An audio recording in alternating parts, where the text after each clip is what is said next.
नमस्कार प्यारे साथियों, आज हमारे समाज में एक ऐसी बुराई पर बात करेंगे जो कि बहुत ज़्यादा आवश्यक है। बहुत सारी लड़कियां ऐसी मुझे कहते हुए मिलती हैं कि भैया कुछ लड़के हमें परेशान करते हैं, डिस्टर्ब करते हैं, पढ़ने में दिक्कत होता है, उनके लिए कुछ कीजिए, कुछ करिए। तो जो भी हमारा फ़र्ज़ बनता है वो हम करते हैं, वो अलग बात है। लेकिन मेरा सवाल ये है लड़कियों से कि प्रत्येक बार आप लोगों की मदद हम लड़के क्यों करें? प्रत्येक बार एक भाई, एक पिता या कोई और मदद आप लोग के क्यों करें? क्या आप खुद अपना मदद नहीं कर सकती हैं? किसी लड़की के साथ कोई लड़का परेशान करता है या कुछ घटना होती है, जो भी होता है, इसका जिम्मेदार कौन है मालूम है? इसका जिम्मेदार केवल और केवल आप लोग हैं। किसी लड़की को कोई लड़का अगर परेशान करता है कि तो उसको केवल ये समझकर छोड़ देती हैं कि बात बढ़ेगी, बेकार में घर लफड़ा होगा, घर पे बात पहुंचेगी, ज़्यादा लोग जानेंगे, लोग मुझे गलत समझेंगे, मैं गलत हूँ भी नहीं फिर भी। लेकिन मेरा सवाल ये है, ये जो हमारा समाज है, माता सीता को सही नहीं समझा तो आपको कैसे सही समझेगा? उस समय क्या आपको करना चाहिए? अब मैं आपको बताता हूँ। अगर मान लीजिए किसी लड़की को कोई लड़का बार बार परेशान कर रहा है, समझाने के बाद भी नहीं मान रहा है, तो क्या करना चाहिए?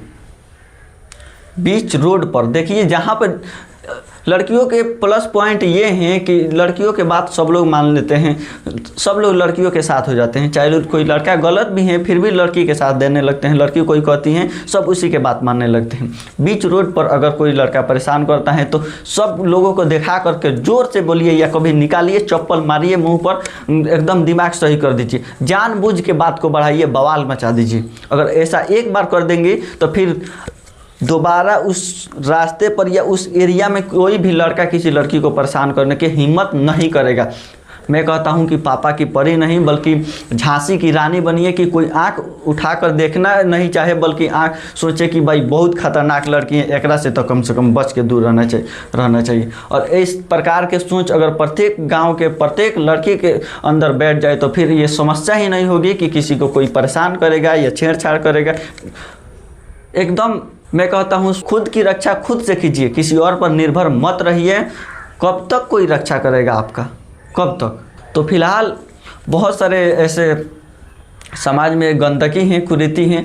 अब इसमें ये भी है कि ऐसा नहीं है कि किसी पर आरोप लगा देते हैं 100 में 100% लड़का गलत भी है। कई बार ऐसा होता है कि लड़कियाँ खुद, कुछ लड़के ऐसी, वैसे लड़के तो हर होते हैं, कोई बात नहीं, हम जानते हैं, लेकिन सब के सब नहीं, केवल कुछ लड़के होते हैं और कुछ लड़कों के चलते सारे के सारे लड़का समाज बदनाम है। सब के सब लड़के थोड़े गलत होते हैं या सभी लड़कियां गलत नहीं होती, लेकिन कुछ लड़कियों में भी ऐसी होती है जो चौपे करती है कि हमको देख, हमको परेशान कर, हमारा रास्ता छेड़, और उसके बाद हम मने नहीं करेंगे और घर पे अब अपने आप को बनेंगे, खूब स्मार्ट बनेंगे कि हमारा ऊपर बहुत सारा लड़का मरता है या ऐसे करता है। कुछ लड़कियां जानबूझकर ऐसे भी करती हैं, लेकिन उनके चलते सभी लड़कियों को मुसीबत झेलना पड़ता है, परेशानी झेलनी पड़ती है।